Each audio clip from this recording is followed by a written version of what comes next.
Continuando con esta serie, ya vimos a Bobbio, Alberto Bobbio, ya vimos a Maquiavelo, ya vimos a Hobbes sobre Leviatán y ahora vamos a ver a John Locke, inglés, guapetón. Es el padre del liberalismo y médico de cabecera, John Locke. Vamos a ver qué es lo que dice él sobre el Estado. Primero su biografía. Él era médico y filósofo. Le salvó la vida a un noble importante, a Lord Ashley, lo que le dio los contratos políticos para influir en la historia de Inglaterra, ¿no? Para que vean cómo se sirve el influyentismo. Nació de 1632 a 1700, murió en el 1704. Nació en Brighton, Reino Unido. Nunca se casó ni tuvo hijos. Decía que su mente estaba demasiado ocupada con las ideas. Casi todas las constituciones modernas tienen su ADN. De aquello la idea de que el gobierno no debe meterse en tu vida privada. Entonces, digamos, lo que es el moderado, ¿no? Ya vimos la anterior que Hobbes era el pesimista, lo que es el moderado. Entonces, empezando con la lectura que agarré de él es Ensayos sobre el gobierno civil. Saqué 3 puntos muy puntuales. Esta reflexión va a ser más corta porque es muy puntual. El primer punto dice que el estado de naturaleza, ya vimos que en el caso de Hobbes es de guerra. No se puede decir esa palabra en YouTube porque te, te censuran como están las tensiones mundiales ahorita. Vemos el estado de naturaleza, es decir, el estado de naturaleza quiere decir el estado existente de las cosas de la humanidad en tanto que no existe la civilización, en tanto que estamos en un estado natural, en un estado primitivo, digamos, donde no hay conformación social alguna, sino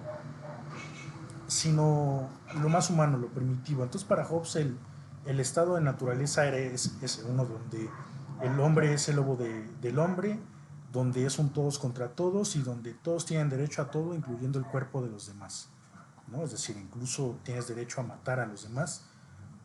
Para Locke, el estado de naturaleza es de paz relativa, por eso digamos es el moderado. A diferencia de Hobbes, Locke cree que somos seres racionales.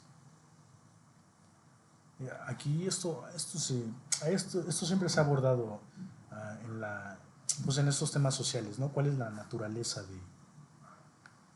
del ser humano? ¿No?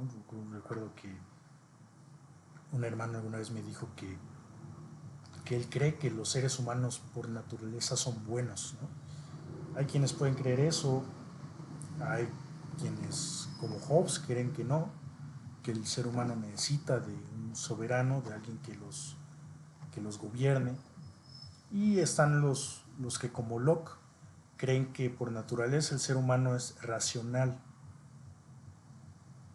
Entonces, ¿qué somos racionales? En el estado de naturaleza ya tenemos derechos naturales, dice.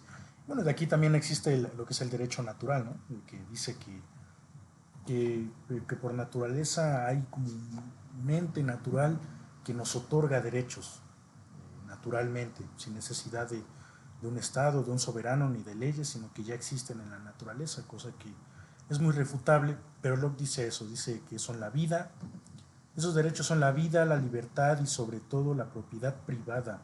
O sea, aquí ya Locke nos introduce un concepto bien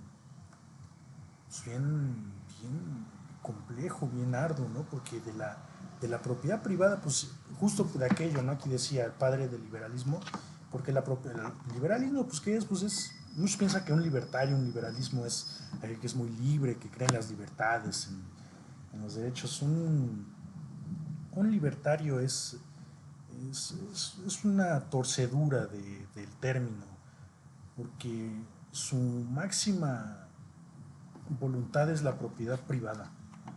La propiedad privada, y de aquí se desprenden otras corrientes como la económica, que es el neoliberalismo, ¿no? Pero entonces, digamos, Locke introduce estos conceptos que son la vida, la libertad y sobre todo la propiedad privada. Así que naturalmente tenemos derecho a la propiedad privada. Hobbes diría, pues cómo, ¿no? Si te mato y te la quito, tu propiedad privada y tu vida y todo, porque estamos en ese estado natural de salvajismo. Cosa que se va a ver en el segundo punto, porque dice el motivo del contrato, el juez imparcial. El problema es que si alguien nos roba, no hay un juez neutral. Creamos el Estado para que funcione como un árbitro que proteja nuestra propiedad y derechos. Díselo que ese es el sentido del Estado, que para eso se creó. Para que funcione como un árbitro y proteja nuestra propiedad y derechos. O sea, lo que es, bueno, es liberal. Liberal, asócienlo ya de una vez, sin rodeos, con la propiedad privada. O sea, un liberal es propiedad privada y defiende la propiedad privada y bueno, otras cosas tremendas como libertario, pues piensen en Milei, ¿no? Se dice libertario, liberal. Por eso hay que tener mucho cuidado con esa palabra porque engaña. No se dice liberal, se puede asumir liberal pensando que es muy libre, pensando en las libertades humanas, que en principio sí, ¿no? Que es cuál era el lema de la Revolución Francesa: libertad, igualdad y fraternidad. Chile, no, era igualdad. Bueno, la libertad también es una lucha que han causado, un lema que han causado varias luchas. Pero esto es lo que dice Locke, propiedad privada. Y el tercer aspecto, el gobierno limitado, una contradicción con Locke, ¿no? Porque, bueno, aquí nace el liberalismo, justo el gobierno limitado. ¿Y qué dice el neoliberalismo? Pues que el gobierno no tiene que intervenir el Estado no tiene que intervenir en los asuntos económicos y que el mercado se autorregula. Todos no sabemos esa, ¿no? Del neoliberalismo. Está muy mal porque si no hay un Estado fuerte que controle el mercado, entonces el mercado se vuelve salvaje. Entonces, si el gobernante no cumple con proteger nuestros derechos, tenemos el derecho a la rebelión. Podemos quitarlo y ponerlo a otro, poner a otro. Es lo opuesto a Hobbes, por sí, justo porque Hobbes lo que dice es, ¿no? el Estado dice es indivisible e incuestionable. Dice, pero es un contrato que hacemos entre todos. ¿Por qué? Dice Hobbes, por el miedo a la muerte y una muerte brutal y violenta, ¿no? Entonces aquí vimos dos diferentes propuestas de Estado, de por qué se creó. Estamos estudiando por qué se creó el Estado, cuál es su conformación. Y de momento ya vimos las formas de gobierno con Bobbio, vimos a Maquiavelo que nos explica también estas cuestiones del objetivo del gobernante. Y ahora estamos viendo a Hobbes y a Locke que nos tratan de explicar por qué se crea el Estado. Entonces ahí tenemos ya dos propuestas diferentes. Como les digo, es muy breve lo de Locke. Obviamente Locke, todos los personajes que vamos a ver son personajazos, son personajes que te puedes dedicar a estudiarlos toda la vida y todavía hay que darle a deber. Pero estamos viendo sus aspectos más puntuales que abonen al desarrollo de esta idea del entendimiento de cómo se crea el Estado. Y el siguiente que vamos a ver va a ser a Jean-Jacques Rousseau, ese señorón muy elegante.